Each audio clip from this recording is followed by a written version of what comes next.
couple of events lead up to this talk. The first one is in August last year I spotted this news article. I don't know whether anybody else had seen this picture. This man, who's got the little loincloth on, emerged from the Vietnamese jungle sometime last year. During the Vietnam War, a 40-year-old man and his son, a 2 or 3-year-old son, disappeared into the Vietnamese jungle when their village was bombed and the rest of their family was wiped out. So this man, a 40-year-old man, lost his wife, lost a number of other children. He only had his infant son with him, and they disappeared into the jungle and hid to get away from the war. They were rediscovered by tourists last year. So they've spent 40 years. This man spent his entire life growing up in the jungle. The thing is that I saw this picture and I thought, who of us wouldn't kill for a body like that? Look at him. He's thin, I grant you, but look at the muscle definition on him. And you look at his arms and you think those arms are quite strong. Okay? Who of us would not kill for a body like that? You wouldn't? Okay. And I thought, it just made me think, we live in this country such an easy, pampered life. This man has had hardship. They built a treehouse, they were living above the ground. Okay? His father, who's 80 years old now, is still alive. He was quite sick at the time that this man was discovered, but alive, and spent 40 years, half of his life, hiding in the jungle. I believe the loincloth they would have made themselves out of bark. Okay, so we don't have it too tough, do we? But I don't think that does us any good, actually, it seemed to me. Anyway, this was the first thing. The second was this. Right at the end of last year, at the beginning of this year, I came across a news article about this couple, Jeanette and Alan. Jeanette Murray Wakelin and Alan Murray. A couple who are 68 and 64, who last year ran a marathon every day and made it around Australia. Had anybody else heard of these guys? Yeah. So I understand Jeanette, 6 or 7 years ago, was given a diagnosis of cancer and given 6 months to live. And she went apparently on a raw vegan diet, and she reckoned that saved her life. And so then, 6 years on, last year they decided they were going to run around Australia to promote the benefits of a raw vegan diet and to promote just healthy and conscious living. And if we were all living consciously, rather than this pampered lifestyle that we tend to have, our planet would be a nicer place. The third event was end of last year. We were all at Tom and Callista's wedding, and in Kangaroo Valley in December, and sitting at one of the tables during the reception, I felt this bite. I thought, what's going on here? Scratched this thing off. It was a tick bite. And anyway, you're not supposed to pull a tick off. Well, I wasn't thinking at the time, and I did. I pulled it off. So I went to the doctor and just to get it checked out a couple of weeks later. I sat in the surgery for far, far too long. They were busy, whatever. Anyway, the doctor looked at it. She said, "Oh no, it's not a worry. And while you're here, let's do all the other tests and things that you have to do." So she weighed me and measured my height and did all that sort of stuff. And she said, "Well, you're pretty fit, but you've got a family history of diabetes. You need to lose 10 kilos and 10 centimetres around your waist." And I thought, oh, okay. I need to start exercising. Now, I've been, I think, a couch potato all of my life, pretty much. I was bad at sport in school, and I always assumed that I was always going to be bad at sport. I think I probably still am bad at sport, but I have in the last 6 months discovered quite an enjoyment of exercise and enjoy cycling now. And so all of these things, I realise that this gift that I have got, this body, is quite an amazing thing. Really, and I think I took it for granted for most, if not all, of my life.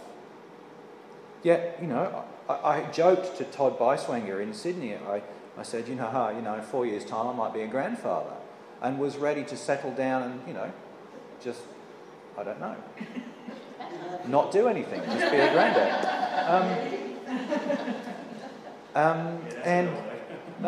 But to see a couple like this who are 64 and 68 and think, oh, well, if they can do it, then perhaps I can do something, at least ride to work every day. And I've been amazed at what I can actually do with a little bit of effort. One of the things that came to my mind is this verse from the Bible. I will praise you, for I am fearfully and wonderfully made. What an amazing piece of equipment we inhabit, and we take it for granted.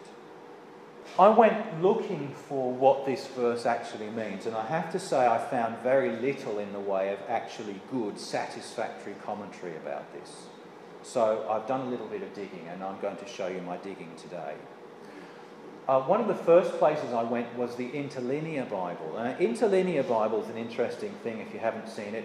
It is the Hebrew or the Greek written in one line, and then they use Strong's numbers. James Strong numbered all the words of the Bible. And then you use the numbers to cross-reference to a definition.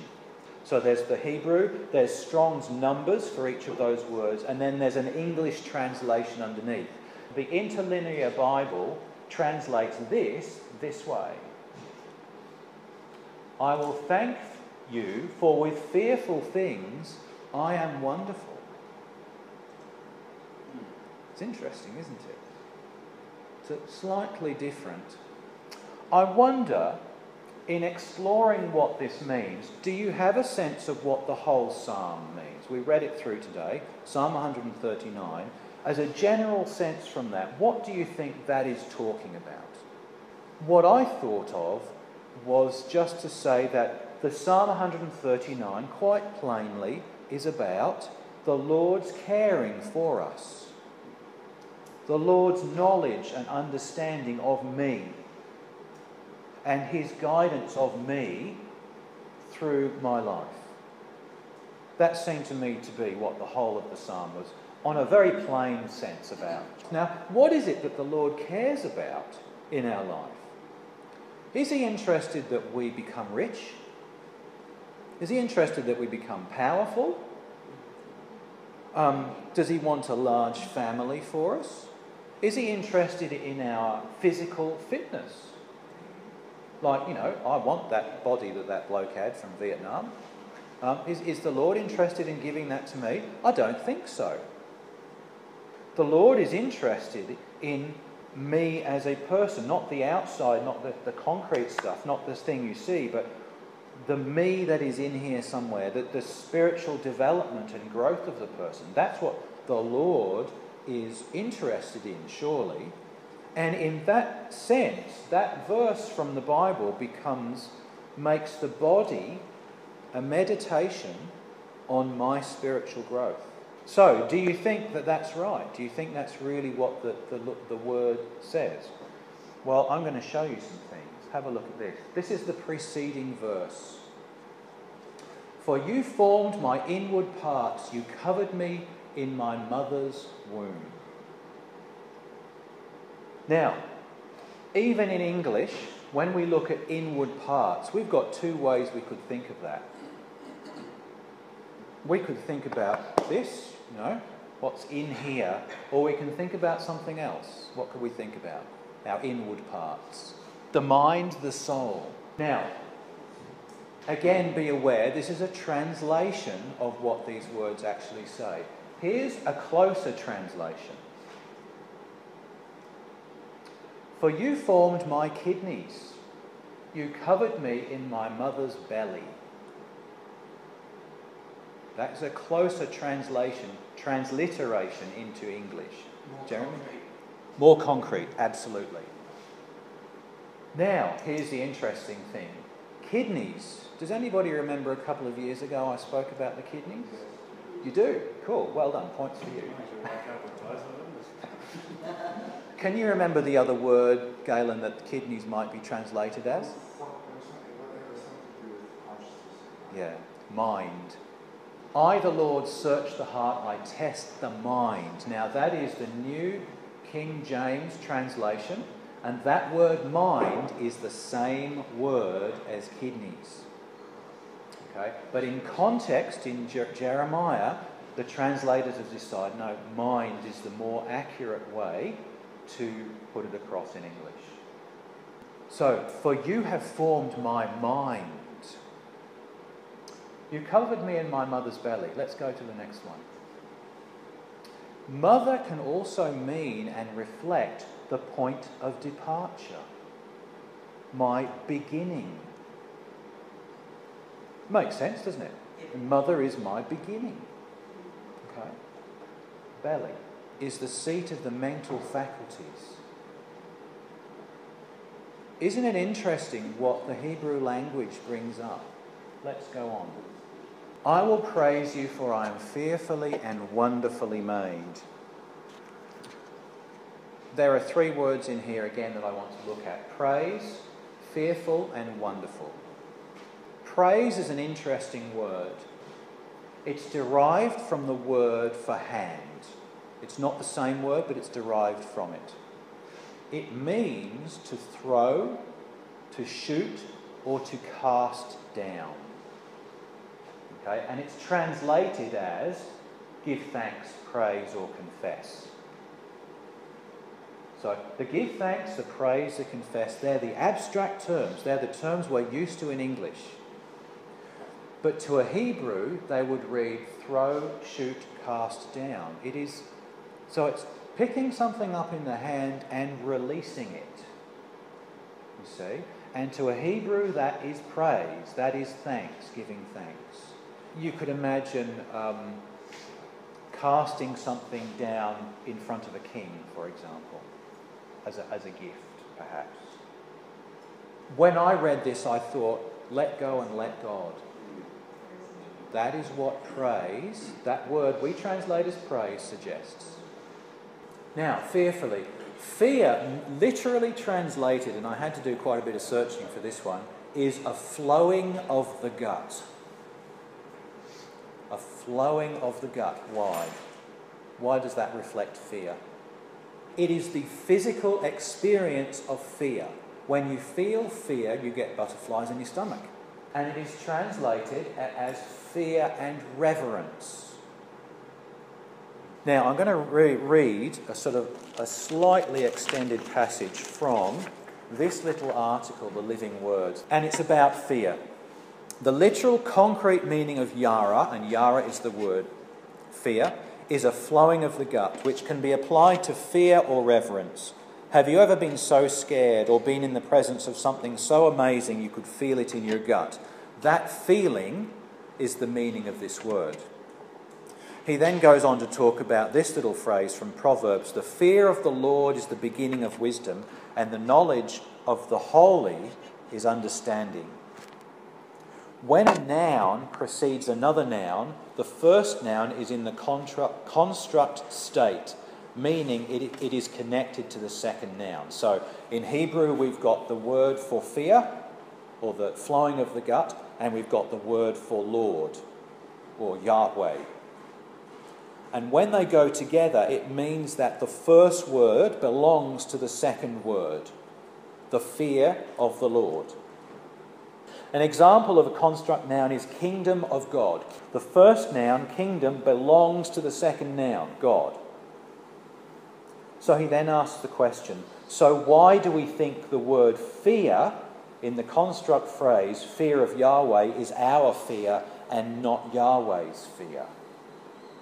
Fear of the Lord, it's not our fear of God, it's God's fear. But it's actually, he points out, God's flowing of the gut.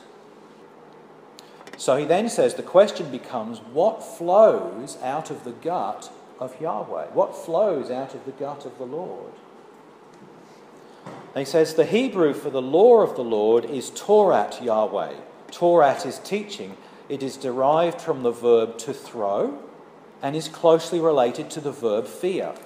What flows out of the gut of Yahweh is his teaching and his character, the Torah, the word. Okay? Now, I started looking at this and putting this together, and so we have a throwing in both words, in praise and in fear. But if we rework that word fearful, and it works quite well in the context here, we have our response thrown or presented to the Lord of the Lord's flowing into us. Do you see? Yeah. There is a cycle here going on. So the Lord, in creating us fearfully, is flowing into us. And the praise that we return is the flowing back. I will praise you, for I am fearfully and wonderfully made. There's this flow.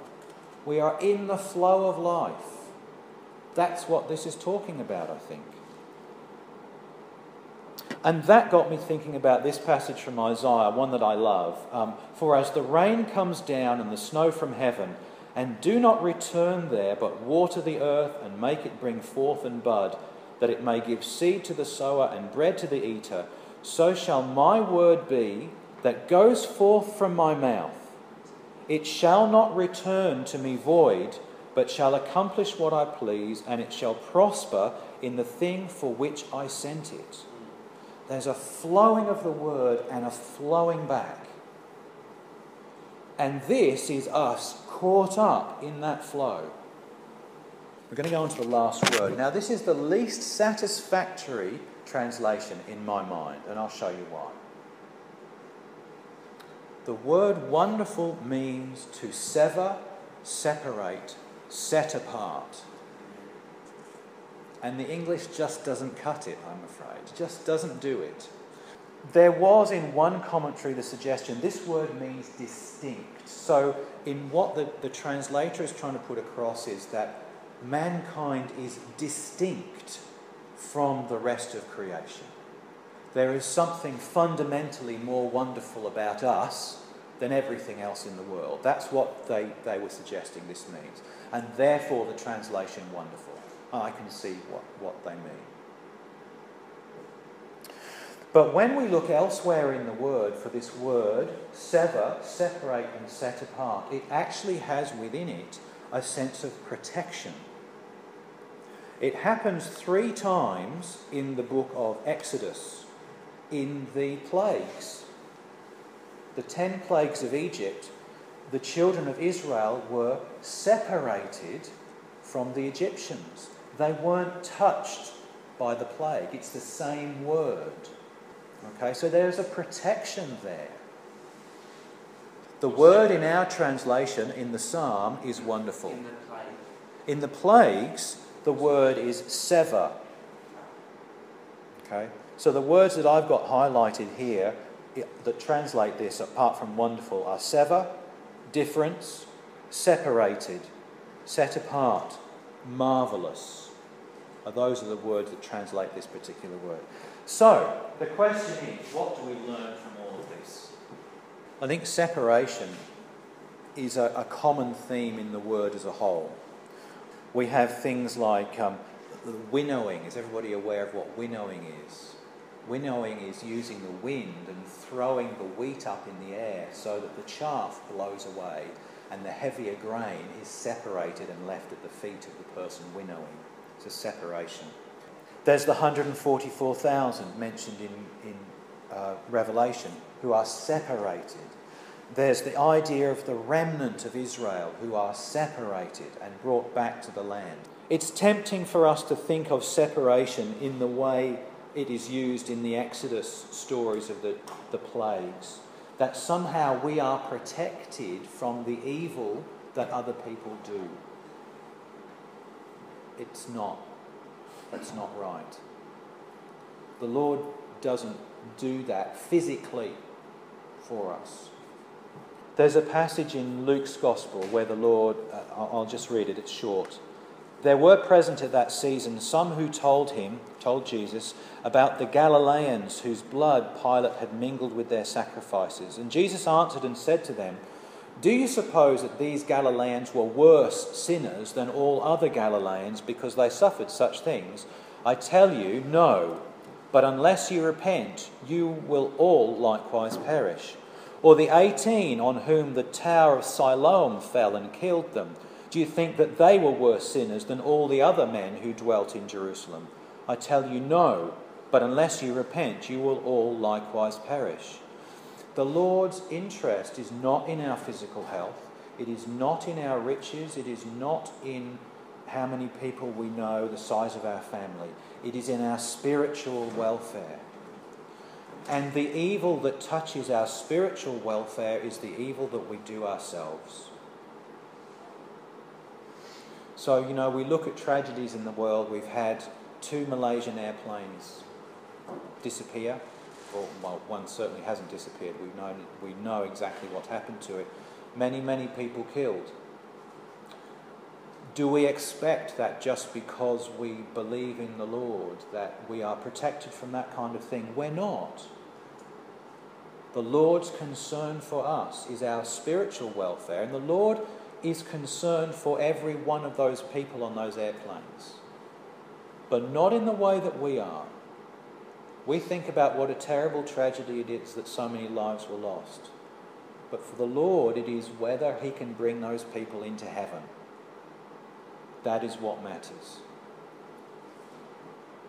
The other thing I'm going to mention is that this passage reflects to me the creation, not of my body, but the creation of an angel. And it is the spiritual work that we need to do to take part in that creative process. That work for us is to step into that flow, the flow of life. That we receive and we give, we receive and we give. It also talks about the way that the spiritual life is not something that we can touch. It's not something that we can necessarily even understand unless we ourselves have experienced it. It's separate from natural life. It's not to do with the cars and the riches and the positions of power and the fabulous job and the holidays in Cuba or wherever we go. It's to do with the way we live with one another. And there's a satisfaction in there that if you haven't experienced, you can't know. In that way, it's separate from the natural experience of life. There's a whole heap of other stuff I could say. I'm not going to. But what I hope I've done is made you think about this. And if you come up with your own particular interpretations, your own understandings, or your own reflections on this, then all to the good.